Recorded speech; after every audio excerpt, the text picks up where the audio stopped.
Pour moi, l'inconscient, c'est véritablement un jardin intérieur. Et notre conscient, en fait, c'est le jardinier qui va pouvoir venir s'occuper du jardin intérieur. Et en fait, c'est vraiment un dialogue entre ce monde vivant et cette conscience qui va pouvoir agir, recevoir des messages, mais aussi agir sur le jardin. C'est-à-dire que le jardinier peut décider de s'occuper et d'harmoniser son jardin. Il va pouvoir enlever, par exemple, le lierre. Ce que j'appelle le lierre, ça va être toute la charge émotionnelle qu'il va y avoir sur des traumas, par exemple. Les traumas, je les représente par des gros rochers dans le jardin intérieur. On va pas pouvoir changer le passé. Les rochers, ils sont présents, ils sont là, mais on va pouvoir enlever le lierre, la charge émotionnelle négative qui est dessus, pour pouvoir ensuite réharmoniser, trouver une place plus acceptable en fait à ces événements. Et le jardinier va pouvoir laisser entrer de la lumière, il va pouvoir aussi déplacer ces rochers pour justement libérer des passages, l'accès à nos ressources. Parce qu'on reçoit effectivement dans le transgénérationnel bien des blocages, des émotions qui n'ont pas été dépassées, mais on reçoit heureusement et des ressources finalement. Bonjour à tous, je suis ravi de vous retrouver aujourd'hui pour parler d'un sujet passionnant. En tout cas, moi ça me fascine. On va parler de l'inconscient et de la place qu'il occupe dans notre quotidien éveillé ou dans notre état de sommeil. Et pour aborder ce sujet, j'ai la chance d'accueillir Hélène Basquin-Woods de la chaîne YouTube 3 Lunes Diffusion. Hélène est praticienne en psychogénéalogie spécialisée dans le décryptage de l'inconscient. Alors un grand merci à Hélène pour ce partage et cette capacité à nous expliquer si simplement des sujets parfois bien complexes. Merci à vous tous pour votre fidélité et je vous souhaite une très belle écoute.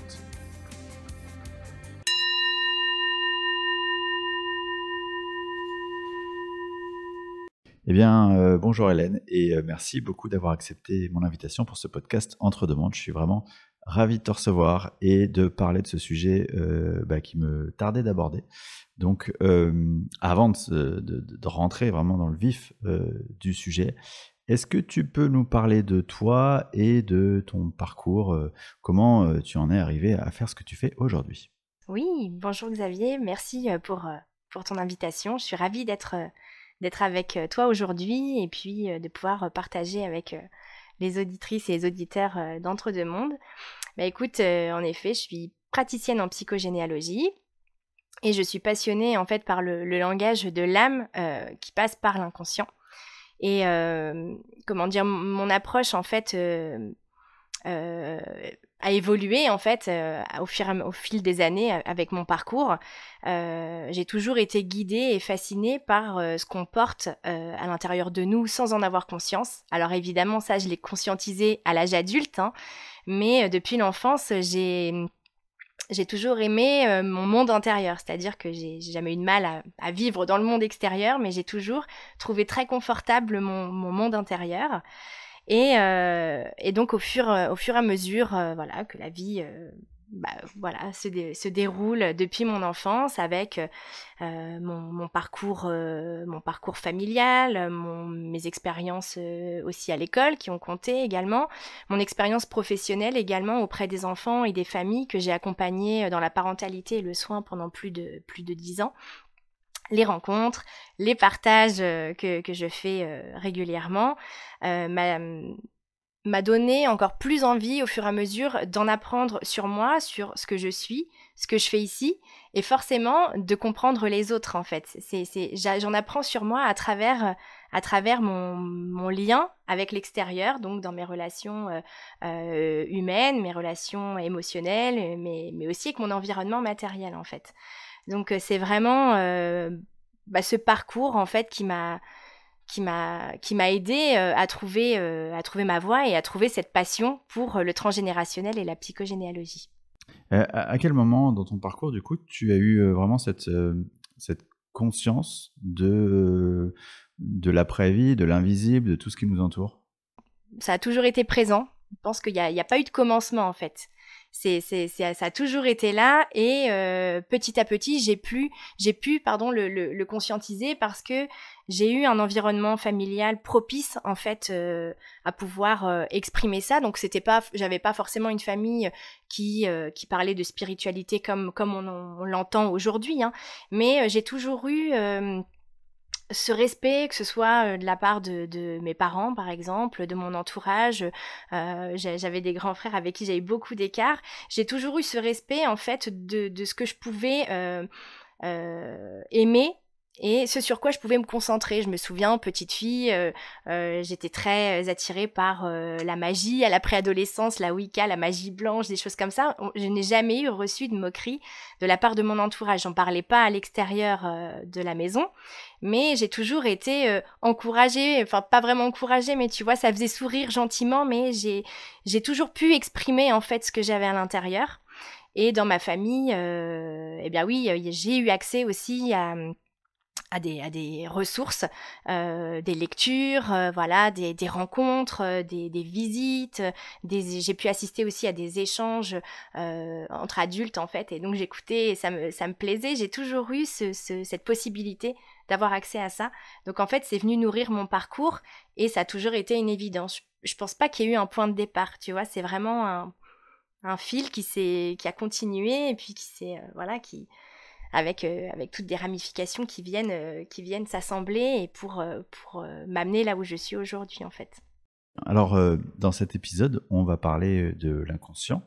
La première question qu'on pourrait poser très simplement, c'est comment toi tu définirais ce qu'est notre inconscient? C'est quoi ta définition à toi? Alors ma définition de l'inconscient, et ben pour moi, c'est l'entre-deux-mondes. Si je peux reprendre le nom de ton émission, c'est l'entre-deux-mondes, c'est-à-dire que c'est vraiment cette bascule entre notre nous supérieur, notre âme, hein, avec toutes ces nuances, ces degrés, ces paliers différents, avec notre incarnation sur Terre, la perception qu'on a de notre incarnation, de notre corps. En fait, c'est cette bascule entre le monde spirituel et entre guillemets le monde de la matière, sachant que pour moi, la matière, c'est une interprétation de la conscience. Donc, c'est vraiment ce qui nous permet de se sentir individualisé, de se sentir entre guillemets séparé, sachant que de toute façon, même en se sentant séparé, on fait l'expérience de l'unité à travers les autres. Voilà, je ne sais pas si je suis claire, mais... Ouais, c'est très clair. Et tu vois, comme moi, quand je pense à ce sujet, déjà, je trouve ça fascinant, évidemment, et ça résonne beaucoup avec mon métier. Mais je me dis toujours, quelle serait la part d'inconscient et de conscient, tu vois, quelque part dans notre vie quotidienne, jusqu'à quel point on est influencé par quelque chose d'inconscient?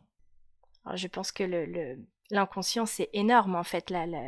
C'est même, on est plus, je pense qu'on est vraiment beaucoup plus influencé par notre inconscient que notre conscient. C'est notre programmation, c'est notre bibliothèque intérieure, je dirais même notre jardin intérieur. C'est un jardin qui est vivant. J'aime bien parler évidemment d'images puisque je me suis spécialisée dans le décryptage des symboles dans notre environnement quotidien. Donc pour moi, l'inconscient, c'est véritablement un jardin intérieur et notre conscient, en fait, c'est le jardinier qui va pouvoir venir s'occuper du jardin intérieur. Et en fait, c'est vraiment un dialogue entre ce monde vivant et cette conscience qui va pouvoir agir, recevoir des messages, mais aussi agir sur le jardin. C'est-à-dire que le jardinier peut décider de s'occuper et d'harmoniser son jardin. Il va pouvoir enlever, par exemple, le lierre. Ce que j'appelle le lierre, ça va être toute la charge émotionnelle qu'il va y avoir sur des traumas, par exemple. Les traumas, je les représente par des gros rochers dans le jardin intérieur. On va pas pouvoir changer le passé. Les rochers, ils sont présents, ils sont là, mais on va pouvoir enlever le lierre, la charge émotionnelle négative qui est dessus, pour pouvoir ensuite réharmoniser, trouver une place plus acceptable en fait à ces événements. Et le jardinier va pouvoir laisser entrer de la lumière, il va pouvoir aussi déplacer ces rochers pour justement libérer des passages, l'accès à nos ressources, parce qu'on reçoit effectivement dans le transgénérationnel bien des blocages, des émotions qui n'ont pas été dépassées, mais on reçoit heureusement et des ressources finalement. Et donc on va pouvoir laisser pousser ces ressources en enlevant toutes les mauvaises herbes, en laissant entrer la lumière. On va pouvoir aussi planter de nouvelles graines. Toutes les graines qu'on a déjà plantées, qui sont en gestation sous la terre, vont pouvoir enfin sortir, puisqu'on a fait de la place. Et puis, surtout, quand on s'occupe de son jardin intérieur, on apprend la patience, parce que comme dans la nature, il faut du temps, pour que des fruits, des fleurs s'épanouissent. Il y a des cycles aussi. Et on comprend aussi que dans la nature, tout se transforme. On est tout le temps en évolution. Donc, j'aime cette analogie parce que je me dis que c'est vrai que l'inconscient, ça paraît vraiment très abstrait, très confus. Et je trouve, moi, ce sujet... bon, évidemment, je suis passionnée, donc je trouve ça très intéressant. Mais je voudrais redonner, en fait... à cet inconscient, c'est l'être de noblesse en fait, c'est pas juste un concept dans des bouquins de psychanalyse ou tu vois, pour moi c'est quelque chose, c'est une part de nous, c'est une facette de nous qui est mal comprise. Et quand on la comprend et quand on commence à comprendre son langage, à vouloir communiquer avec lui et puis recevoir les messages, bah c'est une porte royale en fait vers l'âme finalement, tu vois. Ouais. Non, il y a un truc très intéressant qui m'interpelle dans ce que tu dis, c'est que c'est vrai que souvent, on a tendance à voir ça sous un angle un peu négatif des gros rochers, là, tous les traumas qu'on se trimballe, qui pour moi sont, alors d'après mon expérience professionnelle, sont soit du transgénérationnel, effectivement, soit ce qu'on a vécu ou ce qu'on vit dans d'autres vies, soit tout ce qui s'est passé depuis notre vie incarnée de celle-ci, donc notre enfance, etc. Mais par contre, on oublie de parler du fait que tout ça, c'est autant de ressources aussi. C'est-à-dire qu'il y a, à côté de ces rochers, il y a plein d'autres petites graines très lumineuses qui nous apportent plein de choses positives dans notre vie, qui nous alimentent dans de ce qu'on est capable de déployer comme force, comme ressources, tout simplement. Et d'ailleurs, j'ai même envie de dire que ces rochers qui au départ semblent vraiment négatifs et qu'il faut réharmoniser, il faut apprendre à vivre avec, bah, d'une certaine manière, ce sont aussi des invitations à évoluer parce que on va s'attendre à des ressources ou des signes ou une communication avec notre âme en fait dans des choses qui vont être caressantes, qui vont être agréables, mais finalement c'est souvent dans l'épreuve, en fait, après coup, souvent après coup, qu'on va se rendre compte que ces événements, en fait, ont été des ponts très très puissants, en fait, sur notre chemin d'évolution.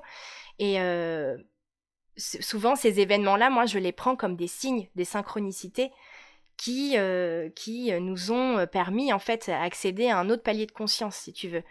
Il n'y a pas que les signes, bien sûr, ça fait partie du entre guillemets de l'expérience, mais les plumes et tout ça, c'est très caressant, ça fait du bien, on en a besoin à un certain moment. Mais parfois, on a besoin aussi d'une épreuve. Alors, il y a épreuve et épreuve, on s'entend, mais parfois, on a besoin d'un défi, quelque chose parfois d'un peu douloureux, pour comprendre et accéder à quelque chose. Et on n'y serait pas passé avec forcément avec quelque chose de plus caressant, en fait. Donc oui, pour moi, les épreuves sont aussi des ressources.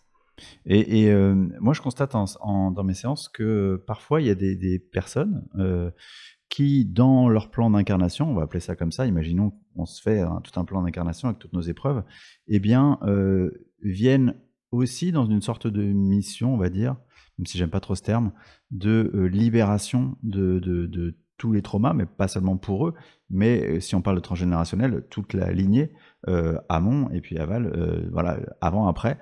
Et alors que d'autres personnes de la famille ont pu s'incarner et subir, entre guillemets, ou porter ces charges, mais sans avoir finalement de rôle particulier à jouer sur ces charges, simplement de les expérimenter, quand d'autres, eux, viennent spécifiquement pour les libérer. Est-ce que ça résonne, ça ? Oui, ça résonne parce que dans ma pratique, je vois souvent, et j'aime cette figure aussi, que j'appelle l'ancêtre référent. En fait, je pense qu'on vient s'incarner aussi par résonance, par fréquence. Alors on dit qu'on choisit notre famille, mais on attire notre famille par rapport à des choses qu'on va devoir vivre, qu'on va devoir transcender. Et donc, je pense qu'il y a cette résonance, mais qu'en plus, il y a aussi cette notion d'ancêtre référent, c'est-à-dire que on peut être en intrication avec une personne, une figure de la lignée, par exemple, qu'on n'a pas connue, qui peut être lointaine, qui peut être en ascendance directe, par exemple, les arrière-grands-parents, ou alors un peu plus élargie avec des arrière-grands-oncles, qu'on ne sait pas pourquoi l'histoire ou ce qu'on a entendu, ou la manière dont on l'a interprété, va nous toucher particulièrement. Pourquoi il va y avoir des répétitions de dates ou des choses comme ça avec quelqu'un qui semble vraiment très éloigné. Pourquoi on va avoir des rêves où on a l'impression que cette personne va venir nous voir, parce que le rêve, c'est aussi une porte très importante au niveau de l'inconscient. Et donc, en fait, cet ancêtre référent-là se connecte à nous d'une certaine manière, et nous, on se connecte à lui, c'est un dialogue, parce que c'est par nous, par notre énergie spécifique, qu'en fait, la libération va pouvoir avoir lieu pour cet ancêtre qui n'a pas pu dépasser tout ce qu'il avait à dépasser, mais aussi pour nous, parce que nous aussi, on a la même résonance, et que du coup, par nous, il va y avoir une libération d'une branche, par exemple, et ça va découler forcément sur le reste de la famille, nos descendants, nos enfants, mais les gens aussi qu'on côtoie, hein, même si on n'a pas un lien direct, nos cousins, nos cousines, nos neveux, nos nièces, voilà, vraiment la famille élargie, et toutes les personnes que l'on fréquente, qui sont pas forcément de la famille. Par exemple, je sais pas, tes professeurs, tes élèves, si tu changes, toi, si tu te libères, toi, tu impactes tout le monde. Donc, tes amis, ton couple, les personnes que tu côtoies. Donc, ça a vraiment un impact plus grand. C'est un lien avec une personne en particulier, avec une énergie en particulier, mais qui va impacter, qui va libérer plein de personnes. Et peut-être que cette libération avec cet ancêtre ne va pas libérer que la famille, ça va libérer, comme je le disais, tu vois, encore plus large, par rapport à tes collègues, par rapport, si, je sais pas, si par exemple tu as des patients, ou si tu as des accompagnés, ou tu as des clients, tu vas impacter les gens que tu fréquentes, tu vois. Oui, c'est ça, par résonance, évidemment. Comment du coup, puisque tu disais que ta spécialité, c'est un peu de décrypter, d'identifier les symboles, concrètement on fait? Alors, les symboles du quotidien. Alors, c'est-à-dire que quand on s'attend à la psychogénéalogie, on s'attend souvent, tu vois, à cet arbre généalogique commenté, qui est très très intéressant, que je suis amenée de temps en temps à faire, mais c'est pas mon outil principal. Pourquoi ? Parce que je suis attirée par tout ce qui nous entoure. Finalement, j'utilise la base de mon travail, ça va être d'apprendre les personnes à repérer, à comprendre et à utiliser l'effet miroir. Donc en fait, c'est vraiment cette analogie, cette loi universelle qui montre que tout ce que nous percevons à l'extérieur de nous, dans notre environnement, matériel, émotionnel, relationnel, tout ce que tu veux, est le reflet de ce qui se passe en nous. Alors c'est une loi qui n'est pas toujours très très bien comprise. Par exemple, on va te dire, bah oui, si en face de moi j'ai quelqu'un qui m'agace au plus haut point, ça veut dire que j'ai le même défaut. Oui et non, pas forcément. C'est-à-dire que oui, tu peux avoir le même défaut, qui prend la même forme. Par exemple, toi, peut-être, t'es en face d'une personne qui te coupe la parole sans arrêt. Peut-être que toi, tu as le même défaut, tu coupes la parole sans arrêt. Mais ça peut aussi prendre une autre forme.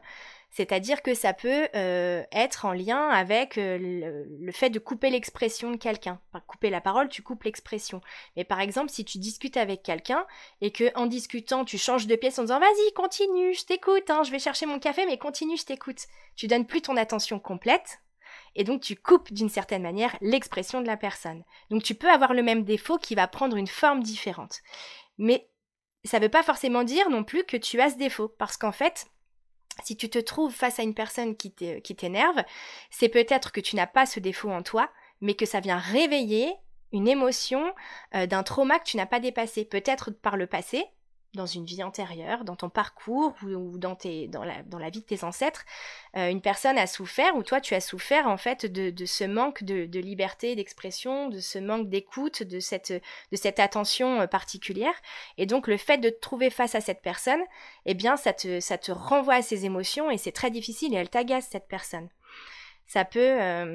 tu vois, l'effet miroir, c'est vraiment se questionner... Voilà, l'inconscient, en fait, il renvoie des programmes. C'est automatique, ça se fait c'est naturel, en fait. C'est vraiment une bascule qui se fait naturellement. L'idée, c'est de pouvoir se questionner. En utilisant l'effet miroir, tu vas comprendre que peut-être c'est un défaut qui te fait souffrir, peut-être que c'est une fausse qualité que tu projettes sur la personne, peut-être que c'est une qualité aussi que tu reconnais, que tu as en toi ou que tu es en cours d'acquisition, hein, tu vois, tu es peut-être en train d'évoluer et du coup, tu la reconnais. Et donc en fait, j'aide les personnes à utiliser cet effet miroir pour avancer, se libérer, évoluer et surtout à transmettre autour d'elles du coup une version ressource d'elles-mêmes, puisque de toute façon on est des émetteurs-récepteurs. Donc comment concrètement on fait ?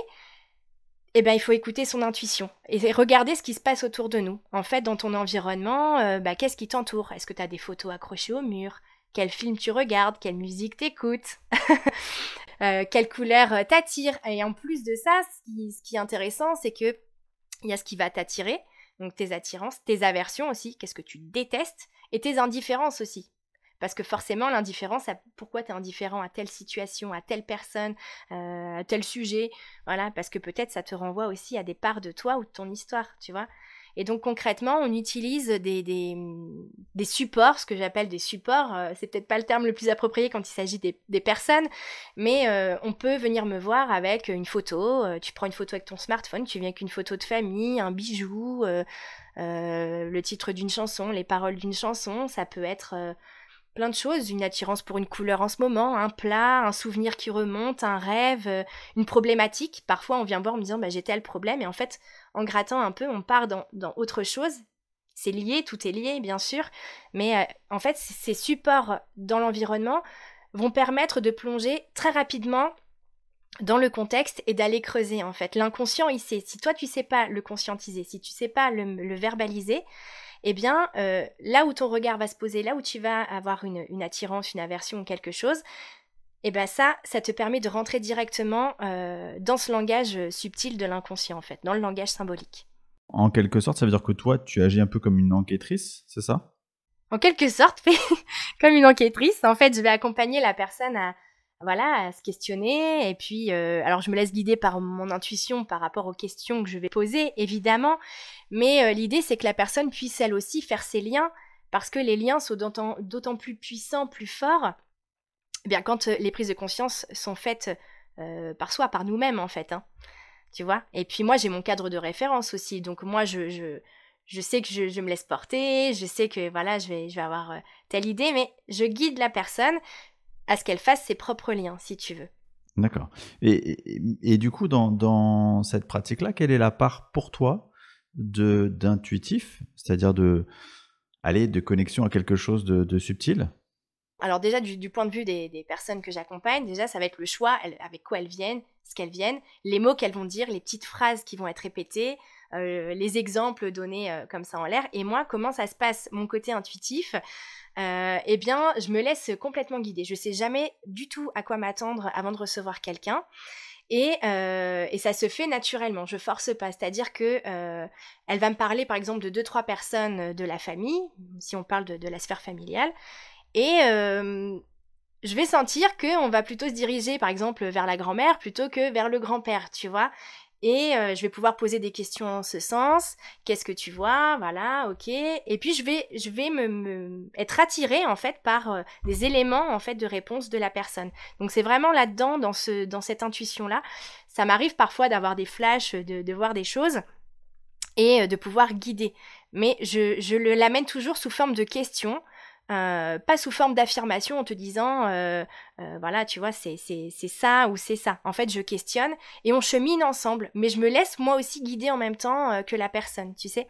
Autrement dit, en fait, en questionnant, en écoutant la personne, c'est comme si tu rentrais en connexion avec qui elle est, et puis avec qui elle est au sens large, hein, donc conscient, inconscient, et ça te donne des pistes que tu vas suivre, que tu acceptes tu acceptes de te laisser guider par ces pistes, et petit à petit, ensemble, vous allez sur les sujets. Comment tu sais, du coup, si effectivement c'est les bonnes pistes, ou si parfois tu fais pas complètement erreur? Alors comment je le sais? C'est selon les ressentis de la personne. Est-ce que là ça va bloquer? Si ça bloque, pourquoi ça bloque? En général quand ça bloque c'est que voilà, il y a quelque chose. Si la personne elle a des images et qu'elle me dit ah bah oui c'est vrai, ça j'y avais pas pensé, ou bien ça oui effectivement ça me connecte à telle partie. En fait ça se fait tout seul. J'ai l'impression de rentrer en connexion avec la personne dans son histoire en même temps qu'elle, si tu veux. Je le sais pas d'avance, ça se fait en même temps. C'est un déroulé qui se fait en même temps. Et donc le fait de poser les choses et de questionner la personne, ça me permet de voir aussi là où elle va, parce qu'elle est libre aussi d'aller là où elle veut. Elle est libre aussi de me dire ce qu'elle veut sur son histoire, de me raconter tel ou tel pan. Après, moi, je propose et la personne, elle y va ou elle y va pas, si tu veux. Mais En général, quand la personne vient avec un support, ou alors même si elle vient avec rien, je lui dis à ce moment-là, qu'est-ce que tu vois, quelle couleur, quelle chose, et en fait, on va pouvoir continuer à dérouler dessus, si tu veux. La connexion se fait petit à petit durant la séance, tu vois? Ouais, ok. Est-ce que selon toi, le fait du coup de conscientiser quelque chose, donc de le passer de la sphère inconsciente à la sphère consciente, euh, c'est suffisant pour, on va dire, apaiser, pour enlever le lierre là, dont tu parlais tout à l'heure, pour enlever la charge émotionnelle liée à tout ça? Pour moi, c'est pas suffisant. C'est le premier pas. Mettre en lumière les choses, c'est l'amorce, c'est le démarrage. C'est le début du dialogue, parce que mettre en lumière, c'est une chose, mais après, de pouvoir apprendre à le transformer, à le transmuter, ça se fait petit à petit. Déjà, en fait, quand on commence à mettre en lumière quelque chose, les liens, ils se font progressivement. C'est-à-dire que des fois, on fait une séance, il y a l'amorce, il y a des liens qui commencent à se faire. Après la séance, ça continue. Après, tu peux rêver. Souvent, on me rappelle 2-3 jours après en me disant « mais j'ai pensé à ça, et voilà ce qui est remonté, et tel souvenir ». En fait, ça se fait progressivement. Et puis, j'encourage toujours les personnes à faire un rituel symbolique, parce qu'on est des êtres de matière. Donc, on a cette part de nous spirituelle, et le fait de pouvoir le sortir de soi, le manifester dans la matière, pour moi, ça vient marquer vraiment l'inconscient. On vient lui montrer en fait qu'on a déclenché quelque chose en nous, on a déclenché le changement et la guérison. Par exemple, un rituel symbolique, ça peut être des choses très très simples. Allumer une bougie, écrire un mantra, s'écrire une lettre à soi-même. Ça peut être vraiment plein de choses, mais le rituel symbolique, il vient vraiment marquer l'esprit, l'âme, la conscience, pour dire là c'est bon, je l'ai reconnu, mais je fais un pas en avant vers la guérison. C'est pas juste en conscience, c'est-à-dire que je mets en mouvement les choses, et quand je fais ce rituel symbolique, l'univers va pouvoir enfin se réorganiser, parce que j'ai franchi un cap en fait. Matériellement, physiquement, j'avance, tu vois. D'accord, c'est une manière de quelque part de formaliser un engagement, une intention qui va créer la réalité Tout à fait. qu'on a formalisée, c'est ça? Ouais, tout à fait, complètement. D'accord. Quand on pense inconscient, forcément, on pense rêve aussi. Tu disais que c'était une des portes importantes de l'inconscient. À ton avis, enfin, selon ton expérience, est-ce que tous nos rêves, et on rêve un paquet de fois dans sa vie, est-ce que tous nos rêves sont porteurs de messages? Oui, d'une certaine manière, oui. Plus ou moins fort, plus ou moins impactant dans notre évolution. Mais pour moi, ils ont tous un message. Pour moi, il y a 4 grandes catégories de rêves. Il y a les rêves simples. Il y a 2 rêves simples, donc ça va être un rêve qu'on va appeler le défouloir, d'une certaine façon, c'est-à-dire que tout ce qu'on a vécu dans la journée et qu'on passe sous silence, qu'on prête pas attention, va se manifester en fait au début de notre phase paradoxale, au moment de la nuit. Et par exemple, nos discussions, là où on est allé, les films qu'on a pu regarder, nos lectures, ce sur quoi on a posé notre attention, va pouvoir ressortir à ce moment-là. Si on ne pose pas les choses de manière consciente dans la journée, en faisant entre guillemets, même mentalement, le bilan de sa journée, ça peut surgir à ce moment-là. Après, il va y avoir la catégorie des rêves de compensation. C'est-à-dire que, par exemple, t'es blessé, t'as la jambe dans le plâtre, bah, tu vas peut-être, pour compenser un petit peu cette frustration, les petits tracas, les petits bobos du quotidien, tu vas peut-être te voir courir dans le rêve. Par exemple, t'as un petit souci de santé, t'as pas accès à certains aliments, tu n'as pas le droit de manger certains aliments, tu vas peut-être te voir en rêve croquer goulûment dans un aliment que t'as pas le droit de manger. Donc ça, pour moi, ce sont les rêves simples. Et après, il va y avoir 2 autres catégories de rêves qui vont être là un peu plus intéressantes, dans le sens où vraiment ça vient nous porter des messages. Donc les 2 premiers nous amènent des messages. Voilà, voilà ce que tu as fait aujourd'hui, voilà ce qui te tracasse en ce moment. Mais les 2 autres catégories de rêves, oui, là ça va être des vrais messages à caractère spirituel, si je puis dire.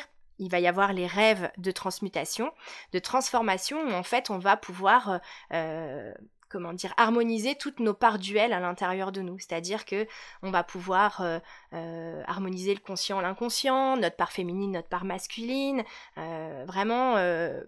Dans ce qui va ressortir, c'est là qu'on va pouvoir avoir des messages sur le transgénérationnel, sur la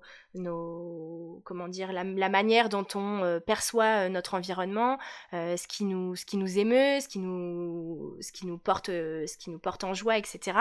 Et la quatrième catégorie de rêves, ça va être les grands rêves, où on va pouvoir avoir des rêves avec des contacts défunts, par exemple, avec nos guides, avec notre nous supérieur, on va peut-être aussi induire des rêves lucides. Voilà, c'est vraiment ça va crescendo, en fait, du plus simple au plus spirituel, si tu veux. Et pour moi, ils ont tous un message à nous amener sur nous. Tous parlent de nous, finalement. Donc, il y a des messages qui sont peut-être plus simples, et puis des messages qui vont vraiment nous faire des pas de géant, où on va avoir des révélations, on va avoir de l'aide. On peut poser aussi une intention avant de dormir sous notre oreiller, symboliquement, hein. Tu vois, le fait de le manifester sur papier et de le mettre sous notre oreiller, là où on va dormir, là où notre tête va être posée, à force de poser une intention, de dire « je veux me souvenir de mes rêves et j'ai besoin d'une réponse à telle problématique », tu peux te réveiller en ayant la réponse. La première chose qui va te revenir, si tu te souviens pas de ton rêve, ça peut être une phrase, quelque chose qui va te faire évoluer vraiment. Donc oui, les rêves, pour moi, sont tous porteurs de messages. Oui. Mais est-ce qu'on fait tous ces 4 catégories de rêves? Oui. C'est pas réservé à une catégorie spéciale de gens? Pas du tout. Pour moi, tout le monde, on rêve tous. Et après, c'est venir, encore une fois, mettre de la conscience dedans, en fait. C'est quelque chose de naturel. C'est un lien, en fait, entre notre monde physique et notre âme, notre nous supérieur, qui va pouvoir, par extension, par amplification, se relier à l'unité, finalement. Donc oui, on le fait tous. Après, il faut apprendre à les reconnaître, et puis à induire aussi ces rêves-là. C'est-à-dire que on peut les recevoir parfois de manière spontanée. On va te dire, bah oui, moi une fois j'ai rêvé d'un proche décédé. Alors il y a 2 façons d'interpréter. Soit c'est ta représentation dans un rêve de transmutation, c'est toi. Ça vient te parler de toi, d'une période de ta vie à travers cette personne. Cette image t'arrive parce qu'en fait, c'est ta représentation. Mais quand c'est un grand rêve, tu as une impression tellement forte, c'est tellement clair, c'est tellement fluide, ton souvenir n'est pas diffus, n'est pas confus, que tu sais que tu as eu un contact, en fait. Et donc, à ce moment-là, ça peut arriver de manière spontanée sans que ça nous arrive tous. Enfin, je veux dire, quand on discute autour de nous, c'est fréquent. Mais tu peux aussi, toi, poser des questions et petit à petit, accéder en fait consciemment à ce type de rêve, oui. Ouais, alors ça, ces grands rêves, j'imagine que c'est ce que moi j'appelle des songes. Et effectivement, dans ces grands rêves, comme tu dis, ce qui est assez fou, c'est que tu te réveilles et c'est limpide, quoi. Alors que souvent les autres catégories de rêves, très rapidement ça s'estompe. Il suffit que tu te réveilles un peu plus, ou tu te souviens quasiment plus de rien. Ces grands rêves, là, ils te laissent une empreinte qui est... tu peux pas te tromper, en fait, dans le ressenti de ce rêve-là. Tout à fait. Et même dans tu vois, les fragments de vie antérieure, de choses comme ça, parfois on va te dire, bah oui, j'ai rêvé de l'Égypte antique, ça veut dire que, pas forcément, en fait, si c'est un rêve de transmutation, c'est-à-dire qu'on te montre l'image de l'Égypte antique parce que ça va réveiller quelque chose en toi, une période de ta vie, peut-être le programme de 6e où on te parle de l'Égypte antique, donc programme de 6e, année 6e, que s'est-il passé? Mais parfois, c'est vraiment l'aspect familier et limpide qui va faire la différence. Par exemple, tu vas rêver d'être en Égypte, tu vas reconnaître ça va être familier et à ton réveil, les images sont encore présentes et c'est quelque chose qui va rester ancré. C'est vraiment là la différence dans ces catégories de rêves. Donc oui, les grands rêves ou les songes, comme tu les appelles, te laissent une empreinte dans la conscience aussi. Hein. C'est quelque chose qui reste et même des semaines, des mois, des années après, c'est encore limpide en fait. J'ai rencontré parfois des consultants qui me disaient ne pas avoir l'impression de rêver, ou en tout cas ne jamais se souvenir de leurs rêves. Comment on peut comprendre le fait de ne pas se souvenir de ses rêves? D'aucun. Alors, ne pas se souvenir des rêves, c'est aussi peut-être Ça peut faire peur aussi parfois de se souvenir de ses rêves par rapport à notre parcours. Est-ce que lorsqu'on était plus jeune, on avait des terreurs nocturnes? Est-ce qu'on faisait beaucoup de cauchemars? Il y a des personnes qui ne veulent plus, inconsciemment évidemment, hein, se souvenir de leurs rêves parce que rêver, ça peut faire peur, ça peut renvoyer à des émotions fortes et à une histoire personnelle difficile aussi. Et puis, c'est un entraînement, c'est-à-dire que comme le monde du rêve est lié au monde de l'inconscient, évidemment, c'est comme apprendre son langage. Apprendre son langage, c'est aussi apprendre une des formes de son langage qui est le rêve. Donc, c'est un apprentissage. Plus on va poser une intention, plus on va programmer notre subconscient, hein, qui est un peu à l'émergence de l'inconscient, et plus on va s'en souvenir. Donc en fait, c'est véritablement un entraînement. Il faut poser une intention. Encore une fois, je le dis, c'est de faire un rituel symbolique, par exemple placer un papier sous son oreiller, mais aussi au fur et à mesure de la journée, de placer des petites images dans son logement. Par exemple, une couleur. Par exemple, si je te dis, toi, le rêve, ça te fait penser à quelle couleur? Bon, tu peux disséminer un petit peu partout des petites touches de couleur dans ta voiture, chez toi. Toute la journée, en fait, dès que tes yeux vont se poser dessus, inconsciemment, ça va déclencher cette envie de communiquer dans les rêves, en fait. Parce que l'inconscient, il parle avec des symboles et il reçoit aussi beaucoup plus facilement ton message avec des symboles. Par exemple, tu conduis, les panneaux, tes yeux sont sur les panneaux. On va pas te mettre une phrase, il faut ralentir, attention, t'as pas le temps de lire. Tu vois les feux, tu vois la signalisation, c'est parlant. Et donc en fait, tu peux utiliser ces clés-là en fait pour poser une intention. Donc si tu veux te souvenir de tes rêves, tu peux faire ça, tu peux mettre des petites phrases partout. Et surtout avant de dormir, mais un peu tout le temps dans la journée. Et donc cette communication, elle peut passer par les rêves, mais aussi par des signes, par de l'inspiration. Ça peut se manifester aussi dans ta créativité, c'est-à-dire que tu peux recevoir des messages de différentes façons. Et donc l'intention va être posée petit à petit dans ton quotidien au fur et à mesure de la journée. C'est vraiment une envie. Pourquoi on va pas se rappeler de nos rêves? Parce qu'on n'est pas habitué et puis que c'est pas valorisé. Et puis en plus de ça, on va te dire les rêves, la rêverie, c'est enfantin, c'est l'imagination, faut pas prendre ça au sérieux. Enfin, tu vois, il y a vraiment aussi une étiquette collée sur le monde des rêves en fait. Et donc pour dépasser tout ça, il faut être dans les bonnes conditions et surtout il faut le vouloir et il faut s'entraîner. Et ça vient vite quand même, quand on commence à poser l'intention, ça se déclenche assez vite. Moi, je me rappelle quand j'étais ado, je m'étais entraîné un été à des techniques de respiration et ça m'avait permis, alors je ne sais pas si jusqu'à quel point c'était cette technique ou quelque part c'était le fait d'avoir posé cette intention, mais ça me permettait de me réveiller après chacun de mes rêves et je faisais l'exercice de noter tous les rêves et c'était assez impressionnant déjà de constater qu'on rêvait énormément et puis de voir les liens en fait. Est-ce que selon toi, il y a un sujet avec la respiration ou c'est simplement une manière quelque part de focaliser son attention?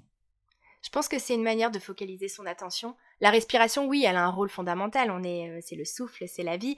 Mais peut-être que dans cet exercice de respiration, tu poses une intention aussi, d'une certaine manière, tu vois. C'est vraiment, pour moi, la clé, c'est l'intention qu'on va poser derrière. Après, que ce soit telle technique ou telle technique, il faut faire quelque chose qui nous parle. Et puis, forcément, il faut aussi que l'environnement physique et matériel soit propice aussi à rêver. C'est-à-dire que si ton téléphone, il sonne ou il vibre à côté de toi, évidemment, tu casses tes cycles. Enfin, ça paraît idiot, mais tu vois, tu casses ton cycle de sommeil. Si t'es en stress complet dans ta vie en ce moment, tu vas te réveiller, tu vas pas avoir des cycles complets, sachant qu'en fait, on dort. Plus on va dormir d'heures dans la nuit, et plus nos cycles de sommeil, plus le cycle de sommeil paradoxal va être long en fait. En début de nuit, on va rêver moins longtemps, en fin de nuit, on va rêver plus longtemps. Donc si tu dors 4 heures par nuit, tu te couches très très tard, ou que tu te couches très tôt mais que tu te lèves très très tôt, en fait, moins t'as d'heures, moins longtemps tu rêves aussi. Donc ça aussi, ça a un impact. Et puis forcément...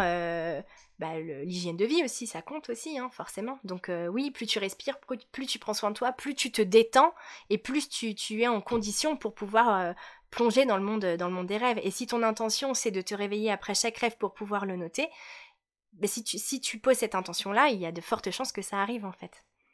D'accord. En parlant d'intention, justement, tu disais juste avant que on a dans ces grands rêves la possibilité de communiquer ou d'avoir des messages, de recevoir des messages de nos défunts. Est-ce que ça veut dire que à partir du moment où je pose l'intention de communiquer avec tel défunt précisément, j'imagine que c'est pas immédiat, mais dans les nuits à venir, je vais avoir des messages? Seulement si c'est contributif pour toi. Je pense que non, on n'a pas. C'est pas nous qui pas- commandons celle en disant je te convoque, C'est pas drôle. tu viens et voilà. Non. J'essaye, on sait jamais. On sait jamais. Mais c'est vrai que oui, si c'est contributif pour toi que tu reçoives ce message, peut-être que tu as été appelé à poser cette intention-là et que du coup, tu vas avoir cette communication. Peut-être que tu l'as senti avant de le conscientiser, tu vois. Mais si tu as envie et puis que ça se fait pas, c'est pas pour te punir ou parce que tu as mal fait ou que tu as mal posé ton intention. C'est peut-être que c'est pas tout de suite le moment, c'est peut-être pas contributif. Peut-être que de l'autre côté, ton défunt, voilà, c'est la connexion, elle est sûrement là, mais peut-être pas comme tu le voudrais. C'est pas parce que tu veux que ça se manifeste que ça va se manifester de la manière dont tu le souhaites, quoi.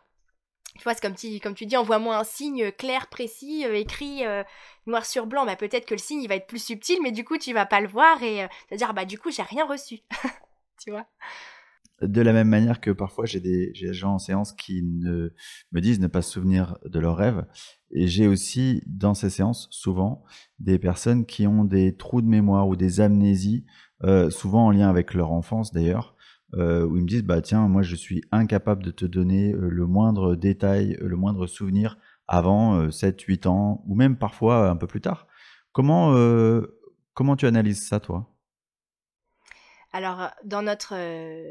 c'est des mots voilà, un peu durs, mais dans notre appareil psychique qui fait la liaison, notre conscient-inconscient, hein, qui nous permet de comprendre cette incarnation qui nous semble individuelle sur Terre, il y a ce qu'on appelle la censure. Et la censure, enfin le censeur, vient aussi, d'une certaine manière, nous protéger. Parce que quand on vient débloquer des traumas ou des choses inconscientes, déjà, il faut être prêt, il ne faut pas forcer, et on n'a pas accès à tout de suite, tout le temps. Parce qu'en fait, on évolue, on chemine, et cette censure, le fait de ne pas se souvenir, c'est aussi une manière de nous protéger.